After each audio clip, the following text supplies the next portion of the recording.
சுந்தர்சி அவருக்கு நெருக்கமானவர்கள், இப்போ கமல் அலுவலகம் அவங்களுக்கு நெருக்கமானவங்கன்னு பல தரப்புல நான் பேசினேன். நீங்கள் கூட கேள்விப்பட்டிருப்பீங்க. அந்த சுந்தர்சி விலகல் வந்த உடனே பார்த்தீங்கன்னா நிறைய காசிப் வந்துச்சு. ஒன்று என்னன்னா, அவர் ஃபர்ஸ்ட் காப்பி கேட்டார், இவர் தரமாட்டேன்ட்டாங்க. அதுக்கப்புறம் பார்த்தீங்கன்னா கமல்ஹாசன் வந்து இவருடைய கதையை மாற்றிக்கிட்டே இருந்தார். ஆனால் எனக்கு தெரியும் இது ரெண்டுமே உண்மை இல்லை. ஆனால் உண்மை என்ன அப்படின்னு, அந்த சுந்தர்சியினுடைய விலகலுக்கு காரணம்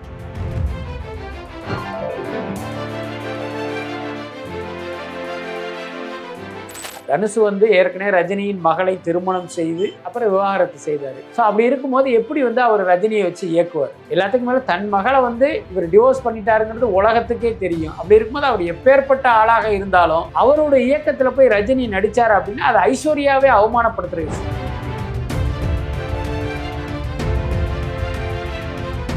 வெளியிலிருந்து பார்க்கும் போது பார்த்தீங்கன்னா அஜித் வந்து ஒரு பெரிய நடிகர், விஜய்க்கு சமமாக அவருக்கும் ஒரு ரசிகர் கூட்டம் இருக்கு. அப்படியே திரையுலகில் வந்து பார்த்தீங்க அப்படின்னா அஜித்துடைய ரேஞ்சுங்கிறது விஜயை விட ரொம்ப ரொம்ப கீழே இருக்கு. இதுதான் உண்மை. நம்பர் 1 விஜய் அப்படின்னா நம்பர் 10ல் தான் அஜித்.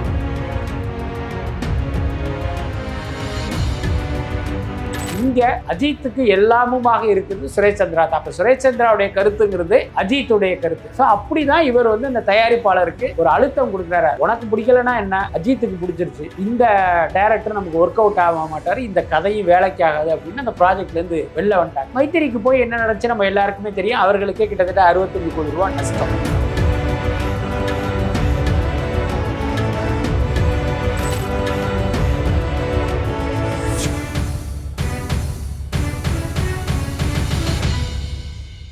வணக்கம் சார். வணக்கம். எப்படி சார் இருக்கீங்க? நல்லா இருக்கு. அந்த படத்துல இருந்து சுந்தர்சி சார் வந்து விலகுனது வந்து பெரும் பேசும் பொருளா மாறி இருக்குன்னு சொல்லி ரஜினி சாரும் கமல் சாரும் சுந்தர்சி மேல வந்து சரியான ஒரு கோபத்துல இருக்கிறதா சொல்றாங்க சார். அது உண்மைதான்? உண்மைதான், உண்மை. நான் வந்து அந்த செய்தி வந்த உடனே பல தரப்பினரோட பேசினேன். என்ன நடந்துச்சு. இப்போ சுந்தர்சி அவருக்கு நெருக்கமானவர்கள், இப்போ கமல் அலுவலகம் அவங்களுக்கு நெருக்கமானவங்கன்னு பல தரப்புல நான் பேசினேன். நீங்கள் கூட கேள்விப்பட்டிருப்பீங்க. அந்த சுந்தர்சி விலகல் வந்த உடனே பார்த்தீங்கன்னா நிறைய காசிப் வந்தது. ஒன்று என்னன்னா, அவர் ஃபர்ஸ்ட் காப்பி கேட்டார், இவர் தரமாட்டேன்ட்டாங்க அப்படிங்கிறது ஒன்று. அதுக்கப்புறம் பார்த்தீங்கன்னா கமல்ஹாசன் வந்து இவருடைய கதையை மாற்றிக்கிட்டே இருந்தார் அப்படிங்கிறது இன்னொன்று. ஆனால் எனக்கு தெரியும் இது ரெண்டுமே உண்மை இல்லை அப்படின்ட்டு. சும்மா ஏதோ ஒன்று வாய்க்கு வந்தது. அது இன்னைக்கு பார்த்தீங்கன்னா யூடியூப்ல எவனோ உட்காந்து என்னென்னமோ பேசிக்கிட்டு இருக்கான். அவர்களுக்கும் சினிமாவுக்கும் எந்த சம்பந்தமே இல்லை. இன்னும் சில பேர் பத்திரிகையாளருங்கிற பேரில் வந்து வண்டையா பொய்ய சொல்லிட்டு இருக்கானுங்க. நீ பத்திரிகையாளர்னா ஒரு செய்தியின் வேரை தேடி போகணும். அவன் தானே பத்திரிகையாளர். நீ சும்மா வாட்ஸ்அப்பில் உட்காந்துக்கிட்டு சோசியல் மீடியாவில் வர்றதை வச்சு நீ ஒரு பக்கம் உருட்டிக்கிட்டு இருக்கக்கூடாதுல்ல. ஸோ அந்த மாதிரி பல பேர் உருட்டுறாங்க. அது வந்து மக்கள்கிட்ட வந்து அப்படி போயிட்டே இருக்கு. ஆனால் உண்மை என்ன அப்படின்னா, எனக்கு தெரியும் அந்த சுந்தர்சியினுடைய விலகலுக்கு காரணமே ரஜினிகாந்த் தான். ஏன்னா முதல்ல இவர் போய் ஒரு லைன் சொல்றாரு, சரி ஓகே சார் டெவலப் பண்ணுங்கிறாரு. அதுக்கப்புறம் இவர் டெவலப் பண்ணி சொல்லும் போது அவர் ஒவ்வொரு கரெக்ஷன் சொல்றாரு. கடைசியாக அந்த அறிக்கை வந்த அன்னைக்கு முழு கதையும் போய் ரஜினி கிட்ட சொல்றாரு. ரஜினி முழு கதையும் கேட்டுட்டு நல்லா இல்லைன்னு சொல்லிட்டாரு. இதுதான் நடந்தது. இப்போ சுந்தர்சிக்கு என்னன்னா அது ஒரு பெரிய ஈகோ ஆயிடுச்சு. நம்ம எவ்வளவு பெரிய ஆளு, நம்ம கதையை ஒரு நல்லா இல்லைன்னு சொல்லிட்டாரே அப்படின்ட்டு. இதுல பார்த்தா சமீபத்தில் கார்த்திகிட்ட இவர் ஒரு கதை சொல்லி அந்த கதையை கார்த்தி நல்லா இல்லைன்னு சொல்லியிருக்காரு. சுந்தர்சி வந்து ஒரு பெரிய கதாசிரியர்லாம் கிடையாது. ஒரு படத்தை காமெடியா எடுக்க தெரிந்த ஒரு இயக்குனர் அவ்வளவுதானே தவிர ஒரு பெரிய கிரியேட்டர்லாம் கிடையாது.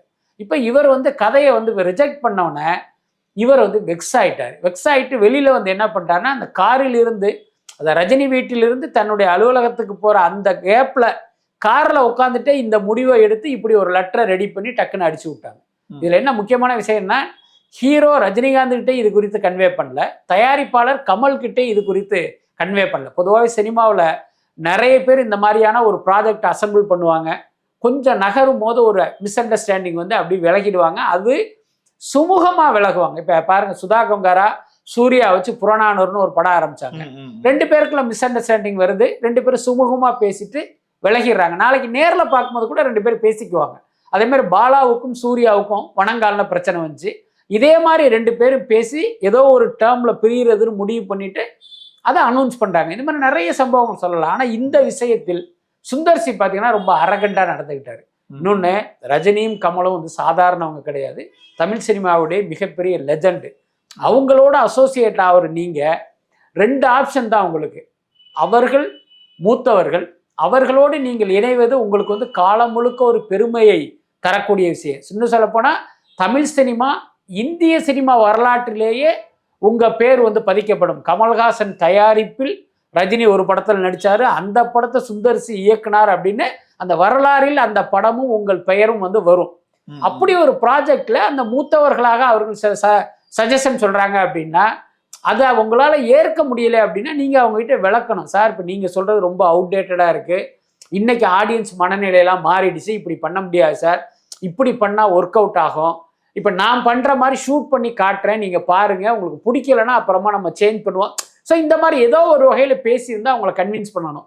அதுக்கு ஒத்து வராத பட்சம் நீங்க என்ன பண்ணிருக்கணும் அப்படின்னா, சார் தயவு செஞ்சு தப்பா நினைக்காதீங்க, நான் வந்து ஒரு பெரிய இயக்குனரா இருக்கேன், நீங்க சொல்ற மாதிரி படம் எடுத்தோம்னா அது எனக்கு மிகப்பெரிய செட்பேக்கா இருக்கும், அதனால வேற ஆளா வச்சு பண்ணீங்க அப்படின்ட்டு அந்த அதுல இருந்து நீங்க வந்து அப்படி கௌரவமா வெளியில போயிருக்கணும். அது பண்ணாம அவர்களை அவமானப்படுத்துற மாதிரி அவர்களுக்கே தெரியாமல் நீங்க இதை ஒரு பொது வெளியில அறிவிச்சது இருக்குல்ல, அது ஒரு மிகப்பெரிய அரகன்சி தான். அப்ப இப்படி ஒரு விஷயத்தை பண்ணின பிறகு ரஜினியும் கமலும் வந்து இவரை எப்படி வந்து நட்போடு பார்க்க முடியும், எப்படி இவர் மீது கரிசனத்தோட பார்க்க முடியும்? அதனால கண்டிப்பாக 2 பேருக்குமே இவர் மீது ஒரு கடுமையான கோபம் இருக்கும்னு தான் நான் நினைக்கிறேன்.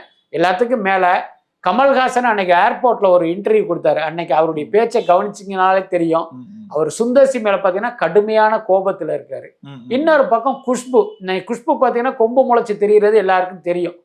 சோசியல் மீடியால எவனோ ஒரு கருத்து போட்டானா அவன் வீட்டு பெண்களை போய் அசிங்கமா பேசுறாங்க. நான் என்ன கேட்கிறேன், சோசியல் மீடியால ஒருத்தன் வந்து தப்பா பேசுறானா நீ அவனை திட்டணும், அதுதானே நியாயம். அவன் வீட்டு அம்மாவையும் அவன் மனைவியையும் அவன் சகோதரியையும் எப்படி நீங்க ஆபாசமா பேசலாம்? ஸோ அப்படி ஒரு கேவலமான வேலையை வந்து குஷ்பு பார்த்துக்கிட்டு இருக்காங்க. ஸோ இப்படிப்பட்டவர்கள் வந்து எப்படி ரஜினியும் கமலும் வந்து எதிர்காலத்தில் நட்போடு பார்க்க முடியும்? இல்லை சார், இப்போ இந்த படம் டிராப் ஆனதுல வந்து குஷ்புக்கும் சுந்தர்சிக்கும் சின்ன சண்டை வந்ததாலாம் சொல்றாங்க. இப்போ அந்த போஸ்ட் டெலிட் பண்ணது கூட குஷ்புன்ற மாதிரி தான் சொல்றாங்க. இல்லை, அதெல்லாம் கிடையாது. குஷ்புக்கும் சுந்தர்சிக்கெல்லாம் எந்த காலத்திலும் இந்த மாதிரியான விஷயம்லாம் நடக்காது.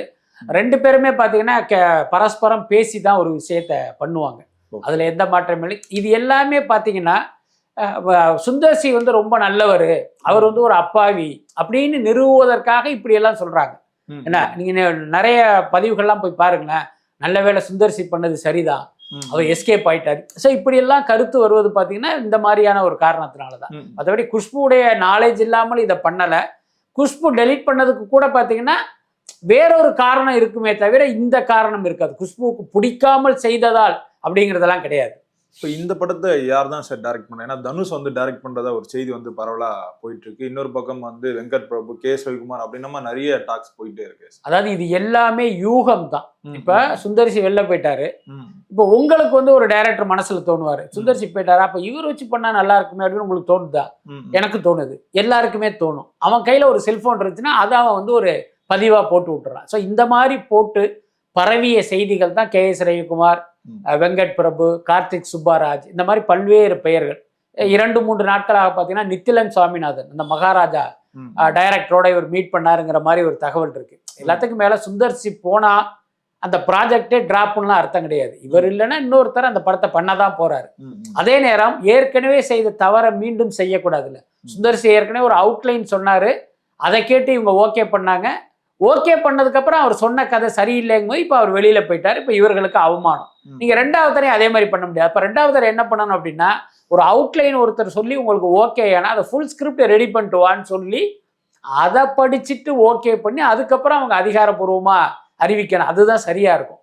அதனால எனக்கு தெரிஞ்சு பார்த்தீங்கன்னா அதற்கு வந்து சில மாதங்கள் அவகாசம் ஆகும். ஏன்னா ஒருத்தர் போய் கதை சொல்லி ஓகே ஆனாலும் அவர் ஃபுல் ஸ்கிரிப்ட் பண்ணிட்டு வரணும்ல. அதனால எனக்கு தெரிஞ்சு இப்போதைக்கு எந்த இயக்குனரும் அறிவிக்கப்படுவதற்கு வாய்ப்பு இல்லை, அப்படிதான் நான் நினைக்கிறேன். எல்லாத்துக்கும் மேலே இப்போ கமலே இந்த பார்லிமெண்ட் இதெல்லாம் நடக்குது, அங்கே போகிறேன் இங்கே போகிறேங்கிற மாதிரி தகவல்லாம் இருக்கு. அதனால இப்போதைக்கு வாய்ப்பு இல்லைன்னு தான் நினைக்கிறேன். தனுஷுன்ற அந்த செய்தி தனுஷுங்கிற தகவல் குறித்து சொல்ல மறந்துட்ட பாருங்க. தனுஷ் வந்து ஏற்கனவே ரஜினியின் மகளை திருமணம் செய்து அப்புறம் விவாகரத்து செய்தாரு. இப்போ என்னன்னா நிறைய பேருக்கு தெரியாத விஷயம், அந்த விவாகரத்துக்கு பிறகு ரஜினி பார்த்தீங்கன்னா ஒரு சம்பிரதாயத்தை கூட தனுஷ் கிட்ட பேசலை, இதுதான் உண்மை. ஸோ அப்படி இருக்கும்போது எப்படி வந்து அவர் ரஜினியை வச்சு இயக்குவார்? எல்லாத்துக்கும் மேலே தன் மகளை வந்து இவர் டிவோர்ஸ் பண்ணிட்டாருங்கிறது உலகத்துக்கே தெரியும். அப்படி இருக்கும்போது அவர் எப்பேற்பட்ட ஆளாக இருந்தாலும் அவரோட இயக்கத்தில் போய் ரஜினி நடித்தார் அப்படின்னா அது ஐஸ்வர்யாவே அவமானப்படுத்துகிற விஷயம். அதனால் அதை வந்து நிச்சயமாக இவர் செய்ய மாட்டார் அப்படின்னு தான் நான் நினைக்கிறேன். இப்ப அந்த லால் சலாம் ஆடி லான்ச்லேயே வந்து சொல்லியிருப்பாரு, தனுஷ் வந்து 2 கதை வந்து என்கிட்ட சொன்னாருன்னு சொன்னார். அதுக்கப்புறம் தான் இந்த டாக்ஸ்லாம் வந்து பெரிய அளவுல பேசும் பொருளா மாறிச்சே சார். இல்லை அதெல்லாம் கரெக்டு தான் அண்ணன், அது எப்போங்கிறது தானே. இப்போ வந்து ஆஃப்டர் டிவோர்ஸ் வந்து அந்த மாதிரி அது பண்ண மாட்டார். அது வந்து ரஜினிக்கே வந்து ஒரு கெட்ட பெயரை ஏற்படுத்திடும். எனக்கு தெரிஞ்ச அதற்கான வாய்ப்பு இல்லைன்னு தான் நினைக்கிறேன். இப்போ இன்னொன்று அஜித் சாருக்கு வந்து எங்கேயுமே வந்து ப்ரொடியூசர் வந்து கிடைக்க மாட்டேறது வந்து சொல்றாங்க. அந்த செய்தி உண்மைதானா சார்? உண்மைதான். அது குறித்து தான் ஒரு 2-3 நாட்களுக்கு முன்பு ஒரு நேர்காணலில் கூட நான் சொல்லியிருந்தேன். வெளியிலிருந்து பார்க்கும்போது பார்த்தீங்கன்னா அஜித் வந்து ஒரு பெரிய நடிகர், விஜய்க்கு சமமாக அவருக்கும் ஒரு ரசிகர் கூட்டம் இருக்கு. அந்த ரசிகர் கூட்டம் அஜித்தை வந்து விஜய்க்கு நிகராக வச்சுக்கிட்டு சமூக ஊடகங்கள்ல கொண்டாடிக்கிட்டு இருக்காங்க. இதெல்லாம் பார்த்தீங்கன்னா வெளியிலிருந்து பார்ப்பவர்களுக்கு தான். அப்படியே திரையுலகில் வந்து பார்த்தீங்க அப்படின்னா அஜித்துடைய ரேஞ்சுங்கிறது விஜயை விட ரொம்ப ரொம்ப கீழே இருக்கு. இதுதான் உண்மை. இதெல்லாம் சொன்னோம்னா அஜித் ரசிகர்கள் வந்து ஏற்கவும் மாட்டாங்க. இப்போ நம்மளை பார்த்தீங்கன்னா ஏதோ விஜயுடைய சொம்புங்கிற ரேஞ்சில் எல்லாம் கிரிட்டிசைஸ் பண்ணுவாங்க. ஆனால் உண்மை என்னவென்றால் நம்பர் 1 விஜய் அப்படின்னா நம்பர் 10ல் தான் அஜித் இருக்கார். இதுதான் உண்மை. 2 பேருக்குமான வியாபாரத்தில் ஒரு மிகப்பெரிய கேப் இருக்கு. இருவருடைய படங்களுடைய வசூலிலும் பார்த்தீங்கன்னா ஒரு மிகப்பெரிய கேப் இருக்கு. 2 பேரும் வாங்குற சம்பளத்திலையும் பார்த்தீங்கன்னா ஒரு பெரிய இடைவெளி இருக்கு. அப்போ ஒரு நட்சத்திரத்தினுடைய அந்தஸ்து எப்படி தீர்மானிக்கப்படும் அப்படின்னா அவர் எவ்வளவு சம்பளம் வாங்குறாரு, அவர் படம் எவ்வளவு பிஸ்னஸ் ஆகுது, அவருடைய படம் எவ்வளவு வசூல் பண்ணுது, இந்த 3 வச்சு தான் ஒரு நடிகருடைய அந்தஸ்தே தீர்மானிக்கப்படுது. அப்படி பார்க்கும்போது விஜய்க்கு பக்கத்துல கூட அஜித் வரமாட்டார். இதுதான் உண்மை. ஆனா இது தெரியாம சோசியல் மீடியா வந்து இவங்க அஜித்தை வந்து பயங்கரமா விஜயை விட ஒருபடி மேல இருக்காருங்கிற ரேஞ்சில எல்லாம் இவங்க பேசிக்கிட்டு இருக்காங்க. அதை நம்ம பொருட்படுத்த வேண்டியதில்லை. ஏன்னா ரசிகன்கிறவன் அப்படிதான் இருப்பான். அவன் அறிவை கொண்டு எதையுமே பார்க்க மாட்டான். அதனால அது ஒரு பெரிய விஷயம் இல்லை. இங்க என்ன நடக்குது அப்படின்னா குட் பேட் அக்லின்னு ஒரு படம் கடைசியா விடாமுயற்சி வந்து பயங்கரமான ஃபிளாப்பு. அதுல லைக்காவுக்கு பாத்தீங்கன்னா பல கோடி ரூபா நஷ்டம். அதுல இருந்து அவங்களால இன்னும் மீள முடியல. அதுக்கு அடுத்து பாத்தீங்கன்னா குட் பேட் அக்லின்னு ஒரு படம். ரொம்ப உண்மையை சொல்ல போனா குட் பேட் அக்லி படத்துக்கே தயாரிப்பாளர் கிடைக்கல. சுரேஷ் சந்திரா பல தயாரிப்பாளர்களை போய் பார்த்தாரு. இவர் கேட்குற சம்பளத்துக்கு எங்களால கொடுக்க முடியாது அப்படின்னு பல பேர் ஒதுங்கிட்டாங்க. கடைசியா பாத்தீங்கன்னா இந்த ஆர்எஸ் இன்ஃபோர்டைன்மெண்ட்னு ஒரு நிறுவனம், இந்த விடுதலை படம் எடுத்தாங்கல்ல, அந்த நிறுவனத்துல போய் இந்த சுரேஷ் சந்திரா அப்ரோச் பண்றாரு. அவங்க என்ன பண்ணாங்க அப்படின்னா ஆதிக் சொன்ன கதையை கேட்டுட்டு இந்த கதை வந்து கண்டிப்பா ஒர்க் அவுட் ஆகாது அப்படின்ட்டு அந்த கதையை வந்து ரிஜெக்ட் பண்ணிட்டாங்க. அப்ப ஆதிக் என்னன்னா அந்த சப்ஜெக்டை சரி பண்ணி தயாரிப்பாளரை கன்வின்ஸ் பண்ணணும்னு நினைக்காம இல்லை இது சுரேஷ் சந்திரா சார் ஓகே பண்ணிட்டாரு, சுரேஷ் சந்திரா சார் சொல்லிட்டாரு, சுரேஷ் சந்திரா சாருக்கு பிடிச்சி போச்சுட்டு சுரேஷ் சந்திரா பேரை வச்சே அந்த தயாரிப்பாளர் வந்து இவர் ஒரு மாதிரி மிரட்டி இருக்காரு, ஒரு நெருக்கடி கொடுத்துருக்காரு. அப்போ அந்த எல்ரட் குமார் யோசிச்சிருக்காரு, ஆகா இந்த பையன் கதை சொல்லும் போதே சுரேஷ் சந்திராங்கிறது சுரேஷ் சந்திரா இல்லை அஜித். அதை நல்லா புரிஞ்சுக்கணும். ஏன்னா ஒரு நடிகருடைய மேனேஜருக்காக ஒரு தயாரிப்பாளர் பயப்பட மாட்டாரு, ஒரு இயக்குனர் வந்து அவரை ஒரு பெரிய இதா அஸ்திரமா பயன்படுத்த மாட்டாரு. இங்க அஜித்துக்கு எல்லாமுமாக இருக்கிறது சுரேஷ் சந்திரா தான். அப்ப சுரேஷ் சந்திராவுடைய கருத்துங்கிறது அஜித்துடைய கருத்து. ஸோ அப்படிதான் இவர் வந்து அந்த தயாரிப்பாளருக்கு ஒரு அழுத்தம் கொடுக்குறாரு. அதோட அர்த்தம் என்னன்னா உனக்கு பிடிக்கலன்னா என்ன, அஜித்துக்கு பிடிச்சிருச்சு, உனக்கு பிடிக்கலன்னா என்ன, அஜித் இந்த சீனை ரொம்ப லைக் பண்ணாருங்கிற சென்ஸ்ல இவர் அப்படி சொல்லும் போது எல்ரட் குமார் யோசிச்சாரு, ஆகா இந்த டைரக்டர் நமக்கு ஒர்க் அவுட் ஆக மாட்டாரு, இந்த கதையும் வேலைக்கு ஆகாது அப்படின்னு அந்த ப்ராஜெக்ட்லேருந்து வெளில வந்துட்டாங்க. அதுக்கப்புறம் சில கம்பெனிகளுக்கு போயிட்டு தான் கடைசியா வந்து அது மைத்திரிக்கு போனது. மைத்திரிக்கு போய் என்ன நடந்துச்சு நம்ம எல்லாருக்குமே தெரியும். அவர்களுக்கே கிட்டத்தட்ட 65 கோடி ரூபா நஷ்டம். இப்போ அடுத்த படம்னு வரும்போது பார்த்தீங்கன்னா இப்போவும் அதே ஆதிக் ரவிச்சந்திரன் டைரக்டர். பார்த்தா தயாரிப்பாளர்கள் யாரும் வரல. இந்த கேப்ல இவர் சம்பளத்தை 185 உயர்த்திட்டார். என்ன காரணம் அப்படின்னா ஜனநாயகன்ல விஜய் சம்பளம் 230 கோடி. இவர் முதல்ல பார்த்தீங்கன்னா 225 கேட்குற பிளான்லாம் இருந்தார். அதை ஒர்க் அவுட் ஆகலன்னு தெரிஞ்சவொடனே 185ங்கிற ரேஞ்சுக்கு இறங்கி வந்து அதை வந்து தன்னுடைய சம்பளமாக ஃபிக்ஸ் பண்ணிட்டாரு. ஆனால் இன்னைக்கு இண்டஸ்ட்ரியில் உள்ளவங்க என்ன சொல்கிறாங்க, இவருக்கு 100 கோடி ரூபா தான் அதிகபட்சம், அதுக்கு மேலே நீங்கள் எவ்வளவு கொடுக்குறீங்களோ அவ்வளவு நமக்கு நஷ்டமாகும் அப்படிங்கிற அந்த புரிதல் இருப்பதால் பல பேர் வந்து இந்த ப்ராஜெக்டை வேணான்னு சொல்லிட்டாங்க. கடைசியாக ஏஜிஎஸ் நிறுவனத்துக்கு போய் கேட்டு அவங்க எல்லாத்துக்கும் மேலே ஒரு பெரிய கணக்கை போட்டு 80 கோடி அல்லது அதிகபட்சம் 90 கோடிக்கு மேலே சம்பளம் தர மாட்டேன்னு அவங்களும் கை விரிச்சிட்டாங்க. இல்லை சார், இப்போ விஜய்க்கு வந்து 200 கோடி வந்து சம்பளம் கொடுத்தாங்க சார். அஜித்துக்கு அட்லீஸ்ட் ஒரு 150 crore வந்து கொடுத்துருக்கணும். 80ன்றது வந்து ரொம்ப குறைவா இருக்கிற மாதிரி. அதாவது ஒன்று தெரிஞ்சுங்க, சம்பளம் என்பது அந்த நடிகர்களுடைய படம் என்ன பிஸ்னஸ் ஆகுது அப்படிங்கிறத வச்சு தான் நிர்ணயிக்கப்படும். என்ன அதே மாதிரி அந்த படம் என்ன கலெக்ட் பண்ணுது அப்படிங்கிறதும் ஒரு முக்கியமான காரணியாக இருக்கும். இங்கே அஜித் படம் வந்து அந்த மாதிரி ஒன்றும் கலெக்ட் பண்ணலை. அதுதானே விஷயம். வாங்கினவன் எல்லாருக்குமே நஷ்டம். புரியுதா இல்லையா? குட் பேட் அக்லியை பொறுத்த வரைக்கும் முதல் 3 நாள் 4 நாள் பார்த்தீங்கன்னா கொஞ்சம் ஹவுஸ்ஃபுல்லாக இருந்தது. என்ன காரணம்னா அது ரசிகர்களுக்கான படமாக இருந்ததுனால அவன் வந்து பயங்கரமாக கொண்டாடினான். நீங்கள் எத்தனை நாள், ஒரு வாரமோ ரசிகனே வந்து பார்த்துக்கிட்டு இருப்பானா? வாய்ப்பு இல்லை. அதுக்கப்புறம் ஃபேமிலி ஆடியன்ஸ் உள்ளே வரணும். ஆனால் அந்த படத்துக்கு யாரும் வரல. அதனால என்னாச்சு அப்படின்னா குட் பேட் அக்லிக்கு வந்து வணிக ரீதியாக ஒரு பெரிய வெற்றி கிடைக்காம அந்த தயாரிப்பாளருக்கே இத்தனை கோடி ரூபா 65 கோடி ரூபா நஷ்டமாகிற அளவுக்கு அந்த ப்ராஜெக்ட் மாறிடுச்சு. அப்போ இங்கே இருக்கிற தயாரிப்பாளர்கள் என்ன பண்ணுவாங்க, கடைசியாக இவருடைய படம் என்ன கலெக்ட் பண்ணிச்சு, என்ன ஷேர் கொடுத்ததுங்கிற அடிப்படையில் தான் ஒரு சம்பளத்தை நிர்ணயிப்பாங்க. ஆனால் அஜித்தை பொறுத்த வரைக்கும் எந்த காலத்திலும் இந்த ஃபார்முலா படி தன்னுடைய சம்பளத்தை அவர் நிர்ணயிச்சதே கிடையாது. விஜய் அவ்வளவு போயிட்டாரா, அப்போ ஏன் சம்பளம் இவ்வளவு, விஜய் இவ்வளவு வாங்குறாரா, அப்போ நான் இவ்வளவு வாங்குவேன், இப்படித்தான் அவர் சம்பளம் வாங்கிக்கிட்டே இருக்காரு. இந்த தயாரிப்பாளர்களும் அஜித் படத்தை நம்ம தயாரிச்சா நம்மளுடைய பாக்கியம் அப்படின்னு நினச்சிக்கிட்டு இவ்வளவு நாள் அவருக்கு அவர் சொல்கிற சம்பளத்தை கொடுத்துக்கிட்டே இருந்தாங்க. இப்போ வந்து உஷாராயிட்டாங்க. என்ன காரணம் உஷாராயிட்டாங்கன்னு கூட சொல்ல முடியாது. இந்த டிஜிட்டலில் கிடைச்ச அதீத அந்த பணம் தான் இவர் இந்த தயாரிப்பாளர்களுக்கு ஒரு தைரியத்தை கொடுத்து நடிகர்களுக்கு அள்ளி கொடுத்தாங்க. இன்னைக்கு பார்த்தீங்கன்னா டிஜிட்டல் சேட்டலைட் வாங்குவதற்கு யாருமே தயாராக இல்லை. நீ எவ்வளவு பெரிய நடிகராக வேணாலும் இருங்க, உங்கள் படம் பாக்ஸ் ஆஃபீஸில் என்ன கலெக்ட் பண்ணிச்சோ அதை வச்சு தான் நாங்கள் ரேட்டு ஃபிக்ஸ் பண்ணுவோன்ட்டு ஒரு புது இதுக்கு வந்துட்டாங்க அவங்க.